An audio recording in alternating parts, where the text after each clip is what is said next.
Hi friends, welcome to the channel. Hit the like and subscribe, and don't forget to comment with an emoji just for the sake of engagement. Chapter 22. Syria, shocked and puzzled, asked Miss Suzette whether she just knocked Lennon unconscious, to which she calmly responded that she did it because of his insolence in creeping up on the Archduchess. She requested that Syria not address her so formally.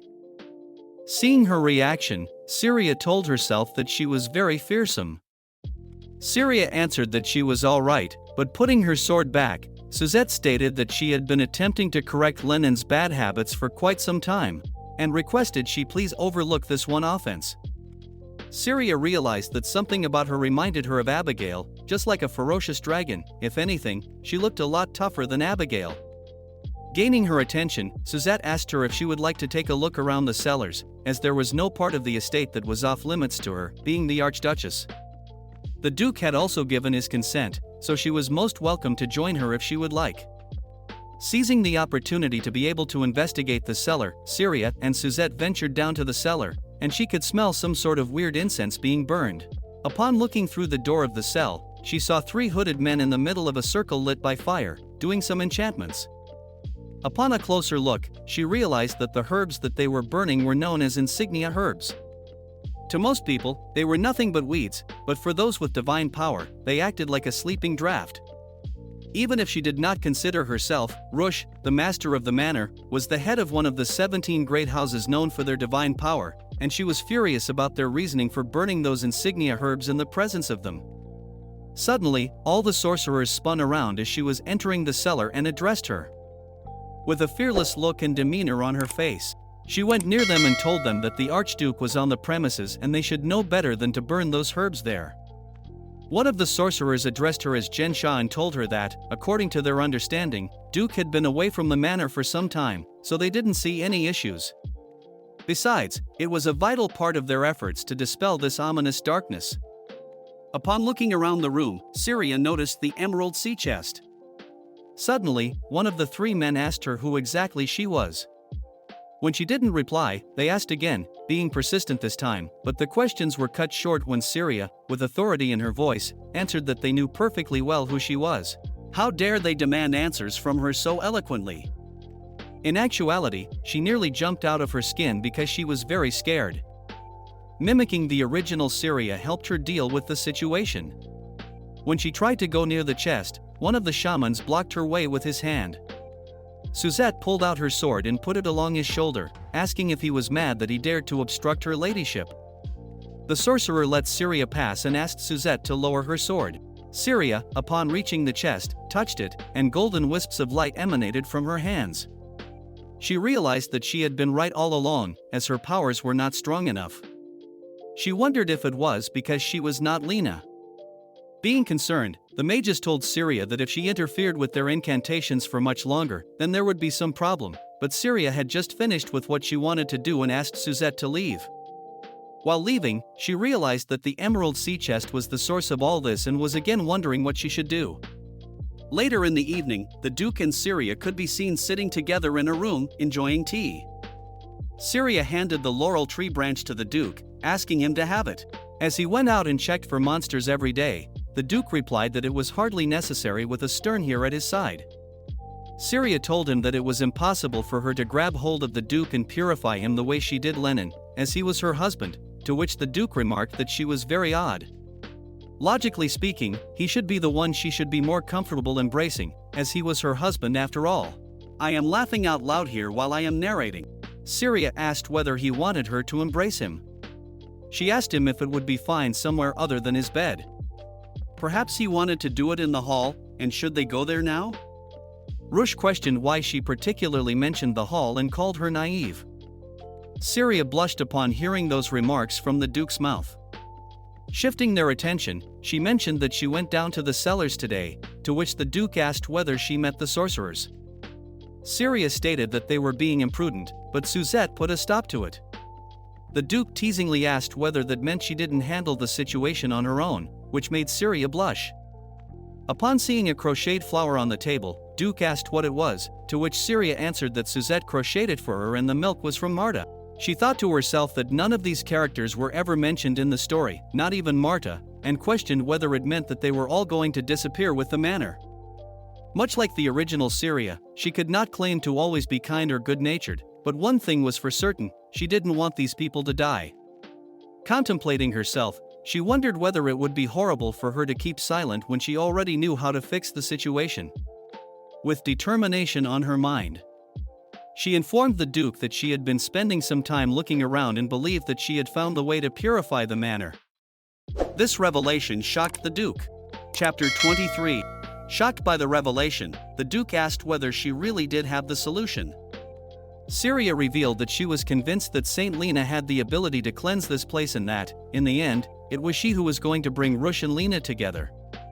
She knew that their marriage was only temporary, but still, first Callus and now Rush, all of that was making her a bit uneasy. Clenching her hand, she thought that she didn't have any other choice as the two of them were the main characters, and regardless of how things turned out for her, it was only right that they got together. Seeing her reaction, the Duke told her that she should stop overthinking and putting down the milk. He told her that she should not talk about the saint anymore. He then asked her if there were any other possibilities. Whether she could do it herself. This gesture shocked Syria, but she answered that she was afraid there was no other way and asked the Duke whether he did not believe what she was saying. She told him that she was more than positive that Lena would be able to get rid of all the shadows in this place. Rush told her that he had no intention of allowing a woman with no ties to Hausberg to set foot in this manor. Besides, the saint wasn't someone they could just order at will. Syria replied that if he liked, he could temporarily hire her as his priestly escort, as she didn't have the authority to do so herself since she already had an escort knight. The Duke stopped her in her tracks and sternly told her that he didn't think she understood what he meant earlier and that he absolutely had no intention of bringing a woman other than his Archduchess into the manor. Oh my God, I just fell off the bed. There was silence in the room. Only the sounds of the wood crackling in the fireplace could be heard. Syria was wondering why the Duke kept refusing her, as she was the only person who could save this place. Breaking the silence, she stated that she knew she was being a bit presumptuous, but she wanted everyone who lived here to remain safe. Being frustrated by her determination, the Duke replied that she was suggesting that he invite the saint over to Laurel Manor. With no other option left, he finally asked her whether Syria had no pride. Oh my God, the Duke told her that she might be sympathizing with the people here, but he suggested she take some time to reflect on herself first, as she was not the one who should worry. He asked her if she was not worried that he might follow in Marquis Hannington's footsteps. Syria wondered why the Duke was even asking her that question. How could she not think about that and be worried about it? With this beautiful, idyllic, tranquil manor and these warm-hearted people who offered her unconditional kindness. If Lena were to come here, she might end up becoming the center of this world. She would be lying if she said she wasn't worried. Sincerely, she already felt a bit jealous, and if they chose her as well, it would really break her. Despite all of that, she knew for certain that everyone living here was going to die, so she could not possibly stand by feigning ignorance when she knew a way to save them. With determination, she sprang to her feet and said that she only wanted to help and had done nothing to deserve those harsh words. Getting a bit angry at the Duke, she stated that Callus was different from him, as he chose Callus herself, but she didn't choose the Duke or Laurel Manor. Hearing her, the Duke let out a small laugh, and with a menacing look, he told her that yes, she was quite right that she did not choose him as her man. The Duke told Syria that if she was already aware of the facts, she should refrain from attaching any special significance to them. The Duke said that she seemed to have misunderstood when he spoke of his Archduchess. No, you are misunderstanding everything, girl. Turning around and deciding to leave this awkward and complicated situation, she replied that indeed she deluded herself and was very insolent of her. Looking back at him, she stated that it made no difference to her whether or not he asked for Lena's help, but while living, she still insisted that he should think it over. When she left the room, the Duke could be seen looking exhausted. In the evening, while she was leaving, she wondered if it was so frustrating, as he had been so nice to her lately, but she should have known better. Looking out the window, Syria remembered that Lenin had mentioned that Marta was tied to the place because of the Duke's illegitimate half-brother, a child that his father had with another woman. She realized why the Duke told her those words, but she was still angry and hurt by the awful words. At that moment, she saw a black figure lying in the middle of the hallway, and upon getting closer to the figure, she realized that it was Marta that was lying on the floor. She cried her name and reached her, shaking her and trying to wake her up, and she soon realized that her hand was covered in blood. In that exact moment, she realized that someone was behind her. She thought it was Rush, but upon looking back, she saw a dagger coming close to her neck. A black-hooded sorcerer covered her face with one of his hands and, placing the knife on her neck, claimed that he had found the most exciting and excellent star to offer to his god. Chapter 24. With an evil smile on his face, he knelt down closer to Syria's face, ordering her to come along with them. Suddenly, he was kicked from behind, and it was shown that Suzette came to her rescue. Hearing her scream, she asked the Duchess whether she was all right, and if she was hurt. Bastian was also seen to be rushing from behind, calling for Miss Marta. The perpetrator was lying on the ground, coughing, and asking who exactly Syria was. The present-day Syria always thought that her hair color was so unique that everyone would know and recognize her. Gaining her composure back, Syria asked the hooded figure, what exactly did he come here for? It was shown that earlier, when they were leaving the basement, Syria asked Suzette if she was originally a knight. She informed Suzette that something about the sorcerers seemed suspicious and asked her to keep a close eye on them. She was glad that she asked for her help, but she never expected something like this to happen. Syria asked Suzette about the other shamans. She replied that one of them was tied up on the first floor, and she then came up to the second floor looking for the other two. At that moment, the third shaman could be seen approaching Syria with a dagger in his hand, quick on her reflexes. Suzette pushed Syria backwards, and simultaneously, Rush came running and threw his own dagger at the third shaman to stop the attack and save his wife. He quickly asked Syria if she was all right. He asked her to go back to his bedchambers to take some rest. Later that night, while she was lying in bed, she felt strange coming back to his chambers like that after an argument, but was relieved that Marta was saved. Her attacker barely missed her vitals. When someone called out her name, she realized that the Duke had entered the room. Being adamant and angry, she promised herself that she wasn't going to talk to the Duke and didn't move an inch as she was sleeping in the middle of the bed. The Duke could hunker down on the sofa or camp out on the floor for all she cared. To her surprise, he did none of that. Instead, his hand reached her face, and he started stroking and touching her hair. At one point, he touched her waist, which startled her. With a surprised and flustered look on her face, she jolted up, asking what he was doing. He calmly stated that he was only checking to make sure she was not hurt. Syria replied that she was fine.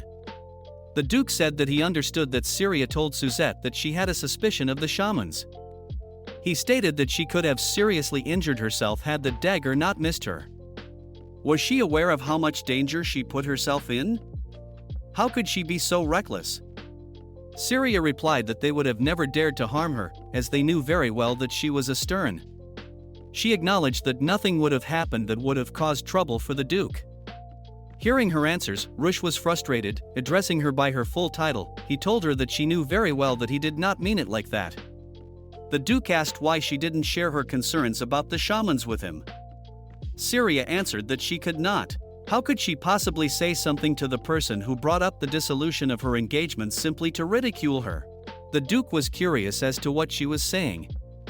Syria mentioned that the Duke had every intention of hurting her. She had upset him in the past, so he set out to intimidate her into silence, and yet he expected her to raise the concern of her safety with someone who did such a thing? She questioned him about whether he would do the same thing if he were in her place. Looking at her reaction, the Duke was concerned and was trying to console her, but Syria moved her face away from his hand. The Duke suddenly apologized to her and told her that he shouldn't have been so flippant in his remarks. He apologized again, which made her wonder about the unthinkable thing that just occurred. The Duke of Berk apologized to her twice. While trying to get up from her sleeping position, she accidentally kicked the Duke on his chest by mistake, but he took it as an attack and told her that it didn't even tickle, let alone hurt. He remarked that she didn't have the slightest idea how to attack a knight. Hearing his remarks and looking at his reactions, Syria thought to herself that the Duke went so far as to apologize, so she shouldn't keep worrying about her pride. She finally understood why he said what he did. Finally, she rose from where she was and moved to the other side of the bed. She called the Duke while tapping the other side of the bed, indicating that she wanted him to sleep with her. Duke asked her if she wished him to lie beside her. Flustered, she questioned whether the Duke must phrase everything so oddly. Trying to change the topic, Syria remarked that he must be exhausted after everything that happened tonight and asked him if he intended to keep sitting there all night. He replied that he would hardly be surprised if she were to suggest such a thing. Syria inquired about his perception of her and asked the Duke if he would have queried her about the same. The Duke replied that he would not. He slowly approached Syria and, holding her face in his palms, requested that she call him by his name. Syria was blushing hard. She thought about the whole situation, not knowing what to do. She begged for a moment to regain composure. Daddy's lips were inching closer to hers as he mouthed the words. Rush. Syria tightened her grip, and as she was flushing, she for the first time called the Duke by his name. And now my pants were wet. Chapter 25. As Syria called the Duke by his name, both of them were inches from each other. His warm breath warmed her even more from the inside, making her blush, and the moment that we had all been waiting for, their perfect first kiss, was just about to happen. But it was all just wishful thinking, damn you writers. A loud thud was heard. Hearing that sound, both of them froze, and Syria inquired what that sound was. Not wanting to spoil the mood, he asked her what sound she was talking about. Syria got more spooked, thinking she was the only one who could hear it, and started shivering. Seeing her reaction, the Duke smiled and told her that he heard it too but was only joking. Worryingly, Syria questioned what kind of joke that was, as she thought she was going crazy. Rising from the bed, he told her that he thought the same about himself, but for a totally different reason. Stepping near the door, the Duke stated that no one else in the manor seemed to have noticed it. Syria began wondering, how could they both be the only ones who heard it, and was there a special reason for it? Or maybe she suddenly remembered about the Jiru Empire, which was founded by a great sage known as Gremia, who had been blessed by the heavens. He was bestowed with 2 divine gifts. The first was an immense fortune that was showered on Jiru's imperial family, and the second was the emergence of 17 houses, each with their own divine powers. Thanks to Gremia, these 17 families had continued to possess holy magic for generations and were now known by the appellation Grande Vanchette. Among them, the representative houses were Hanaton, Keladon, and Burke. She wondered if that sound could only be heard by those with divine power. Then she quickly asked the Duke if he happened to know if there was an altar in the cellars. He replied that there was no chance anything like that would be on these grounds. Syria replied that she was sure that she detected some sort of faint power while she was down there earlier. Perhaps it was emanating from an old holy relic. She believed the source of the shadows could also be down there. She wondered if the sound also came from there. While she was getting ready to go along with the Duke, he came back to bed and asked her to stay here, where it was safe, while he went to check on the problem. The next scene showed the Duke using a torch to navigate his way to the cellars as there was no light in the hallway. Syria could be seen glued to his side. The Duke reminded her that he told her to stay in the chambers, but shaking with fright, she stated that the Duke seemed to occasionally forget that she was a stern, but in actuality she was quite scared and wondered if this love story turned into a horror story. The Duke asked why she was shivering so much and wondered if she was cold. Syria answered that she was just afraid. Hearing her admit that she was afraid, Duke turned around, held her hands firmly, and told her that she really was a paradox, as she behaved so recklessly before and now she was trembling in the darkness. Syria, while holding his hands, realized that his hands were so large. That's not the only thing that's large, hee. No, just kidding, please subscribe. While they were walking at the end of the hallway, there was a large portrait of a lady with blonde hair trailing down to her waist. The Duke mentioned that it was the portrait of the previous Archduchess, hence his mom. The lady in the portrait was so beautiful, and Syria wondered if their personalities were anything alike. Suddenly, the Duke turned to face the altar and saw that a few pages were torn out of a book. It was the historical account of House Burke. He told Syria that several pages had been torn out of the book that he had been keeping here for safekeeping. It was their family history. This book was mentioned several times in the original story. It was something that the original Syria or even the Duke had never given much thought to. The previous Archduke and his illegitimate son wished to oust Lord Rush from his position as heir to the Archduchy, so she guessed his father must have ripped out some of the pages once he learned about the existence of his other son. Glancing at the Duke, she wondered if, being head of the great house and only inheriting a partial version of its history, something that had been passed down for generations, his father was trying to sabotage his reign. Clenching her fist, she exclaimed that the previous Duke was a piece of scum. How could he do such a thing to his own son? Suddenly, she could feel an energy nearby. She spun around from where she was standing, and right beside her was an alcove. A bright yellow light was shining as she approached the altar. She could see the constellation steel monoliths present there. She wondered how many of them were there and who could have put such valuable things in a place like this. Suddenly she noticed a golden tiara, a crown embedded with red jewels. A voice could be heard asking her to take it as she reached for the tiara. The Duke asked what she was doing over there, not seeing her beside him. Suddenly a bright yellow light started shining from where she was standing, and it illuminated the whole room. At the moment, when Syria touched the crown, her entire life from the moment she came to the story flashed in front of her own eyes, and an ominous figure with long brown locks addressed her as her moon, with tears dripping from her face, telling her that she begged her not to abandon her, and she lost consciousness. Chapter 26. Waking up from her slumber, she began wondering about all the things she had seen and questioned where she was right now, as she was certain that she was just at Laurel Manor. Someone called her name, and she felt two hands embrace her. Seeing the person, she realized it was Abigail. Abigail informed her that she had been asleep for 3 full days, and she nearly tore the whole damn manor down with her hands. Hearing her statement, Syria woke up with haste and questioned her if she really did sleep for 3 whole days, quickly followed by asking where she was right now. But seeing Abigail beside her, she realized that she must have been back in the main castle. Abigail informed her that she was indeed in her own chambers. The Duke and the servants brought her here. A knock could be heard at the door, and Bastian and Suzette entered the room. Syria was shocked upon seeing them and asked them what they were doing here. Without wasting a moment, both of them bowed and gave her their deepest gratitude. Bastian told her that they would never forget the way in which she saved Laurel Manor. Syria was perplexed, not knowing what they were talking about. She asked if they meant that the shadows had disappeared. Bastian answered that yes, they had entirely disappeared, and Suzette told her that they would, from today on, devote themselves entirely to her. Sitting on her bed, she began wondering if the demonic shadows had really vanished because Lena had never appeared at the manor, and she was really curious about what really happened back there. In the next scene, we saw Marta casually frolicking at the front of the Laurel Manor. The manor had been restored to its original state, and Marta was really happy. It was shown that when Syria was attempting to heal the palace, Marta saw her using her powers. Back to the present, she chuckled and stated that it seemed Hausberg had finally found itself the most excellent archduchess. Servants brought the circlet and placed it in front of her.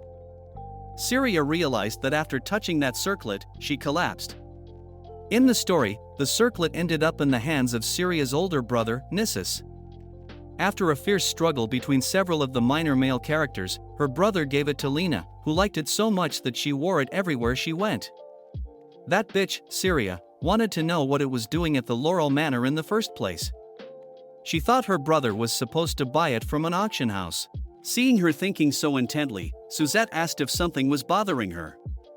Smiling, she answered that since the circlet was found in the manor, wouldn't it be proper to bring it back to Rush? Suzette responded that the Duke had given it to her. Syria questioned why a treasure like this was gifted to her, as it was very important and also a family heirloom. Suzette replied that everything in Burke's house was now hers as well. Hearing that statement, Syria felt dizzy as she couldn't understand what the heck was going on there. She remembered that, as she touched it back at the cellars, she saw a lot of visions, but she didn't remember anything like that being in the story. She wondered whether it could be that there were parts of the book that she didn't remember. Later that night, Syria could be seen walking down the garden as the moon and the lamps lit her way. The Duke came to her and, putting a warm cloak around her, asked her if she really intended to catch her death because of the cold. Both of them sat down at a seat near the garden. The Duke told her that he understood that she wanted to see him. He told her that she should have mentioned it to Lenin sooner. Syria informed him that it wasn't anything pressing, and the Duke asked her if she was feeling better now. Syria smiled and told him that she saw that he was asking that question quicker than usual. Pulling out the pendant from in between her clothes, she told the Duke that she actually wanted to speak about this and thanked him for the wonderful gift. She told him that she had decided to wear it as a necklace because constantly having such a large piece of antique jewelry on her head would seem a little bit extra. Rush told her that it didn't sound so terrible, as that piece suited her. Syria asked the Duke if he was being serious, and he replied that of course he was being serious, as he had no reason to lie. Syria told him that he was only saying that because he was not the one who would be wearing it. Jokingly, Syria asked the Duke if he would like to try it on him.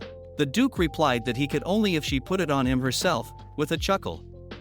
Syria replied that he shouldn't think she wouldn't put it on him herself. Opening the clutch off the chain from her neck, she asked him if he would mind lowering his head a little. The Duke replied that he would lower his head as much as she would like. Syria reached out and embraced the Duke while trying to put the necklace on him, but realized that they were really close. At that moment, she and her pride were not allowing her to take any action.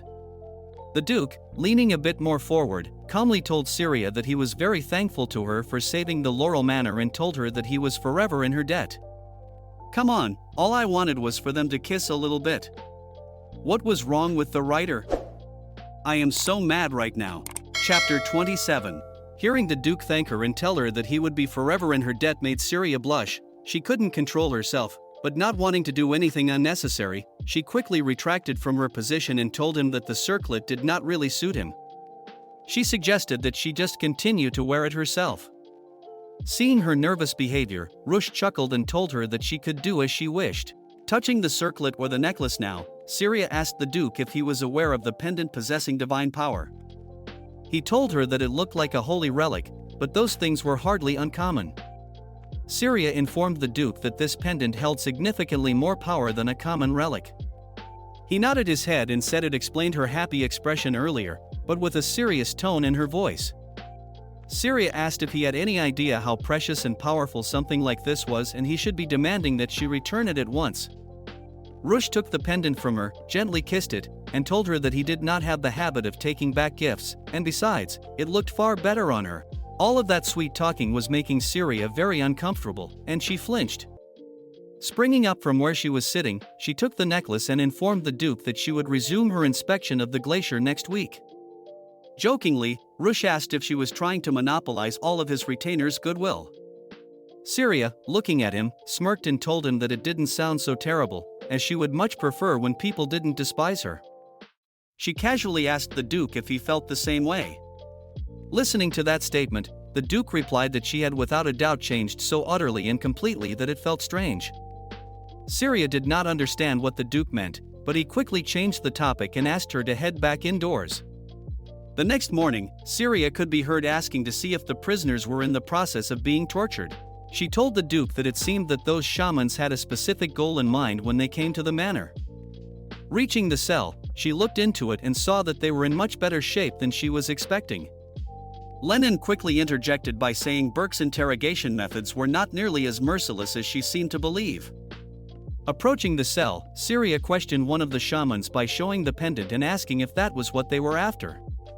With the pendant in her hand, the shaman quickly jumped up onto his feet and tried to grab it but couldn't because there were bars between them. Suddenly, he coughed up blood, and a few teeth fell out of his mouth. Lennon quickly and frantically gathered the teeth and reminded them that he had already asked them to bite them down to keep them in place. With that, he shoved the remaining teeth back into his mouth. Syria was shocked and questioned if those were teeth that fell just now. She questioned both of them, saying that they just told her that Burkhouse was not so cruel. The Duke quickly pulled her back up from the cell by telling her that she had all the information she needed, so they should be on their way. The next scene showed Syria and Rush talking to Elliot in a room. The Duke asked Elliot if Michelle was the one behind this attack, to which Elliot replied that according to the evidence, they thought that it was, and the scale of the undertaking appeared to be larger than they originally thought. Syria wondered who Michelle was as the Duke clenched his hand. He thought that he was livid when he discovered he was illegitimate, and now it seemed he had gone utterly mad. Michelle was his brother, and he did believe that destroying the Hausberg would alter the circumstances of his birth. Syria began wondering and remembered that Lennon once mentioned that Michelle was the previous Archduke's beloved son, but for him to hire dagger-wielding shamans must mean he was out of his mind. She also wondered why he wanted the holy relics. Seeing her think so intently, the Duke quickly told her that he didn't believe that he had any hidden illegitimate children. Syria, breaking her concentration, told him that she knew that. Rush questioned her, how did she know? Syria replied that she knew it because the Duke was not that kind of person. Hearing the praises from her mouth, The Duke quickly told her that he believed this was the only praise he had ever received from her. Syria answered that if anyone were to hear him say that, they would think she did nothing but criticize him. The Duke told her that her statement was more or less true. Raising his cup of tea, he questioned both of them if something had happened between Elliot and Syria. Not knowing how to answer, she began thinking, and it was shown that earlier that morning, when Sir Elliot came to meet Syria, he told her that he owed both his life and honor to Laurel Manor, and now that she had saved the manor and the people living in it, he owed both his life and honor to her while crying, which made it a bit awkward between them as Syria had never expected to see him cry. As Syria was not answering the Duke with clarity, he questioned what on earth had happened, wanting to know what was going on between them. They were saved when Lenin came running towards them in a hurry and informed them that a party of priests, including the high priest himself, was making their way to the high church when they became isolated by heavy snow and encountered monsters. Saint Lena and Marquis Hannington were also present among them. Not wanting to waste time, he quickly informed them that they had been requested to send Lady Syria and a contingent of knights to be dispatched at once. Chapter 28. The Duke asked Lenin about the scale of the threat. Lenin answered that they had been told it was just a spattering of posts. Rising from his seat, he informed Lenin that, in that case, they could all freeze to death where they were. "Yes, tell them, Duke. That was exactly what I was thinking." Lenin quickly objected to the Duke regarding his objection and told him that he should answer, as it appeared that they truly did require assistance. The Duke asked to dispatch Elliot with a team of knights. Lenin informed the Duke that the high priest was asking for help, so they could not disregard him. Syria wondered if the Duke was refusing because he thought it would put her in a difficult position, but refusing the high priest's request for her would certainly have a negative repercussion. As a stern, she vowed to do the most to assist this house and couldn't just sit by as animosity developed between Burke and the High Church just because of her. She called for the Duke and told him that she thought it would be best if she offered her assistance. Lenin was very happy and grateful for Lady because it was the house's reputation that was in line. Duke asked her if she was sure. Syria told him that the high priest had summoned her. The Duke confirmed that he could devise dozens of justifications for refusing, and reaching near her, he told her there was no need for her to go if she did not wish to. However, if she felt comfortable going, then he should accompany her. The Duke got down on his knees and asked for her hand. Syria obliged and replied that they should go together. Lenin and Elliot were shocked by what they just witnessed. The next thing that could be heard was ordering the knights to be ready, and it was seen that Syria had arrived with a bunch of the knights and the Duke beside her to the place. The high priest, Amos, thanked them for responding to the request. Syria and the priest exchanged their greetings. Syria remembered him as a very angry person, but seeing him here in the present nearly shocked her. The priest stated that Syria had matured a great deal, and it was something he never expected to see. Syria wondered how someone like him could compliment her so easily. The Duke asked the high priest about the current situation. The high priest asked that Rush follow him inside, and he would explain everything. Entering the tent, the high priest asked Lady Syria to wait in the barracks, as the priests would be there shortly to bring her a map. Before entering the tent, Rush turned around and asked her if she would be all right on her own for the time being. All the knights, along with Syria, were blushing bright red because of all the affection she was getting in front of the knights. She quickly told Rush that there was no need to treat her like a child, as she was a stern. The Duke informed her to stay safe and that they would meet later. His behavior was making her heart flutter, and she was wondering what on earth was going on with him. As she reached the barracks, she wondered how they ended up here. She thought Callis and Lena must be around somewhere, and she wanted to avoid them at any cost. Although Lena was a fellow stern, she should probably see her at least once before the mission. At that moment, someone called her name, and that bitch could be seen running into the barracks, telling her that she heard everything. Putting on an act, she quickly asked her if Syria really did come here to rescue her, even after she hurt her feelings.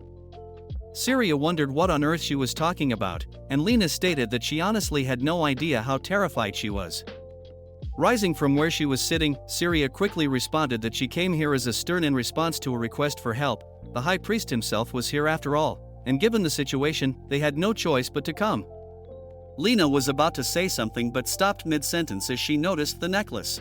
She quickly asked her about the necklace, and Syria wondered why she was so curious about it. She didn't pay much attention to it in the book. Pointing her fingers at that necklace, she quickly asked her where she got it, and timidly, Syria answered that her husband gave it to her, but she was thinking that it was supposed to be hers in the end. Lena questioned her if it was a wedding gift and asked her if they both exchanged presents. Lena was mumbling that she wanted one like that. Syria heard her statement and wondered why she would want something. Why would she want everything she had? And thought something strange was going on.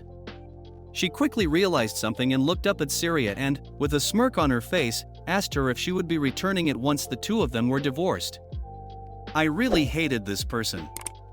I didn't know why, oh my god. That's all for today. See you in the next episode, friends.